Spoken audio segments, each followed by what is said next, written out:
there's another kind of instinct that you need to be on the lookout for, and this one is a liar. This one is a saboteur.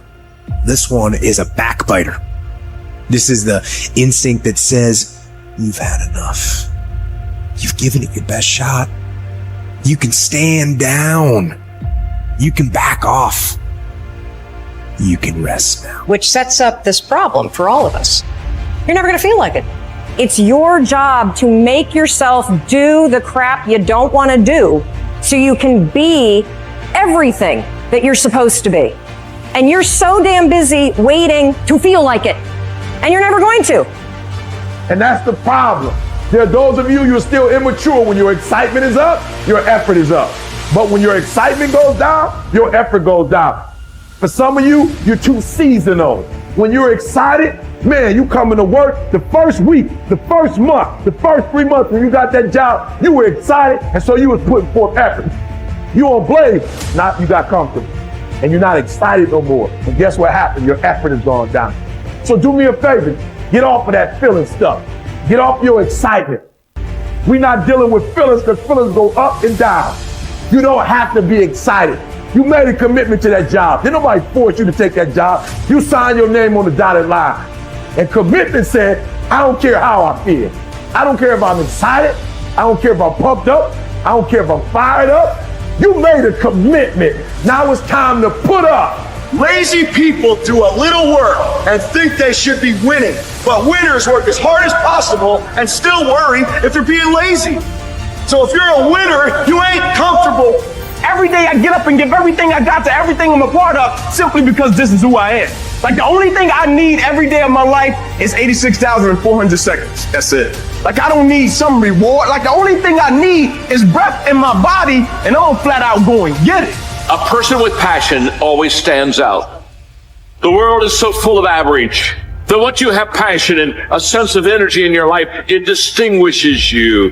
When you're passionate about something, it isn't reasonable, but you do it anyway. Passion will take you where nothing else will ever take you. It'll give you that decided edge. It'll help you to stand out. When you want to become a diamond, your whole attitude change, your whole mindset, your thinking, your relationships, the decisions that you make, how you spend your time, your energy, all of it changes. See, this is something that you can't be in this business. This business has to be in you. You take advantage of this opportunity. You let everything else go. You eat different. You study different. You practice different. You don't belong at the bottom, and it's time for you to get your butt from down there. It's time for you to stop being comfortable at the bottom. Get your butt up and get to where you're supposed to be. You are a royal priesthood. Get where you belong. Do what you're supposed to do. Live like you're supposed to live. Get better every day. Socrates didn't know much. There wasn't much he held for certain. But he was sure, he said, that we cannot remain as we are. It doesn't matter who you are. It doesn't matter what you've done. Nobody is as good as they could be. Nobody is perfect. Everybody can improve. There are few self-fulfilling prophecies more important or more dangerous than this. If you think you have room to grow, you do, and you will. If you think you're as good as you can be, you're right. You won't get any better. It has been said that Tom Brady, the greatest quarterback in history, the youngest and the oldest to win a Super Bowl, isn't obsessed with winning. That's not what he focuses on. He's obsessed with improving the accuracy of his touchdown passes in the fourth quarter. He's obsessed with getting a little bit faster at releasing the football. He's not willing to stay the same, even though that same is very consistently the best in the league. The process of getting better, that's his drug. That's the dragon he chases. That's how he is able to defy aging and all expectations. The Japanese word for this is kaizen, continual improvement. Always finding something to work on, to make a little progress on. Never being satisfied, always looking to grow. Revolution, transformation, that's what amateurs chase. The pros are after evolution. If the first step is just showing up, committing to doing something each day, then the next step is finding something to focus on getting better at each day. And in this, where cumulative improvement meets compounding returns, we can harness one of the most powerful forces on earth. Think about it. Most people don't even show up. Of the people who do, most don't really push themselves. So to show up and be disciplined about daily improvement. You are the rarest of the rare, and if improvement sounds difficult, how about just making fewer mistakes? This is what Gehrig's manager said about him. The secret to Gehrig's incredible trajectory as an athlete wasn't just his commitment. It was that he never made the same mistake twice. The guy who began his career blowing at least one play per inning improved to one mistake per game, to one per week, to one per month. To err is human, but to err is each day is to become closer to the divine. We not only hold ourselves to a standard, but we ratchet the standard up as we go. Just as with weight training, what we're lifting should be steadily increasing with each subsequent workout.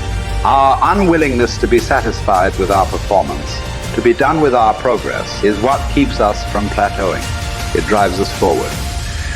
Is it a little discouraging that we never seem to arrive? That our standards rise just out of reach of our abilities? Absolutely not. We move the goalpost so the game doesn't get boring, and more important, so it never ends. Ultimately, this brings us more pleasure and more satisfaction. We reach heights we'd never have been able to see otherwise. Do you want to be rotting or ripening? Are you getting better? Because if you're not, then you're probably getting worse. Anyone, whether they're a professional athlete or a house cleaner, can get better at their job. You can get better at being a person, a citizen, a son or a daughter. You can get better at how you think, how you focus, what you think about. Just as one person delights in improving his farm and another his horse, Epictetus would say, riffing as it happens on Socrates, so I delight in attending to my improvement day by day. He said this as a man who clawed his way out of slavery. He said this from exile. He said this as one of the wisest men in the ancient world. And still, he was focused on how he could get better every day. In every way, one can imagine that for Epictetus, this discipline would have been extremely helpful in those dark times, because it gave him something to focus on, something only he controlled, not his master, not society, not his station in life. But this discipline is also helpful in the good times too, preventing one from getting too cocky or complacent. It doesn't matter what the scoreboard says, or the bank balance, or the sales figures, or the headlines. You know whether you're getting better or worse, whether you're making progress day to day. And if you are, wonderful. If you know there is room for improvement, also wonderful. Either way, your marching orders are the same. Come what may, success or failure, fame or misfortune. A focus on progress lets us look ourselves in the mirror with pride and ignore all the commotion in the background. It's the journey of a lifetime. In fact, that's the way to think about all of this. How much progress could you make if you made just a little each day over the course of an entire life? What might this journey look like? Where might it lead if each bit of progress you made presented both the opportunity and the obligation to make a little more progress, and you seized those opportunities, you lived up to those obligations each and every time? Will you choose to take this journey? Will you continue on, even when you've reached further than you ever thought you could go? Or will you stop there? Are you going to keep practicing? Or have you decided that this is good enough? That you're good enough? Will you remain as you are? Or become what you're capable of? Because once you stop getting better, there's only one direction to go. Do the best you can. The Emperor says in Marguerite Yourcenar's beautiful novel Memoirs of Hadrian, do it over again. Then still improve, even if ever so slightly, those retouches. It's a beautiful irony. You're never content with your progress, and yet you're always content. Because you're making progress. What does it mean to live an infinite life? Clearly, our lives are finite.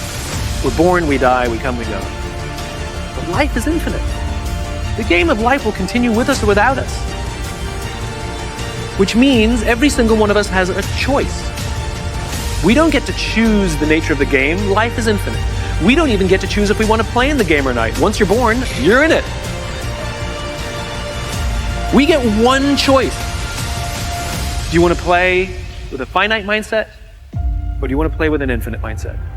To play with a finite mindset means waking up every day and say, I'm going to be the best, I'm going to be better than everybody else, I'm going to accumulate more power, more responsibility, more money, whatever it is, whatever your metric is, I'm going to get more than anybody else. Me. And when you die, you take none of it with you. Or we can choose to live our lives with an infinite mindset, which means I'm going to leave this world, this school, in better shape than I found it. It means I'm going to devote my life to see that those around me rise. And we know that we're living with an infinite mindset because our obsession is seeing that we have an impact on the lives of the people around us. We've all had teachers, and some of you are those teachers, where 20 or 30 years from now, I can go to one of your students and say, you're a remarkable human being, you've accomplished so much in your life. How did you become the person you are today? And they will tell me your name. We all remember the teacher who believed in us. We all remember the teacher who had our backs. We all remember the teacher who saw something in us that nobody else saw. We've forgotten all the others, but we remember those couple. And that's what it means to live with an infinite mindset. It means we divert ourselves to that mindset for everyone in our lives. That other teachers will say that about us. Other principals will say that about us. Other students will say that about us. Our friends will say that about us. I am who I am today because of you, and I will commit to live the same life that you taught me how to live. And you will literally live on beyond your own lifestyle, your own lifetime. That when you're gone, others will carry your work for you. This is what it means to live an infinite life, and it is just a choice.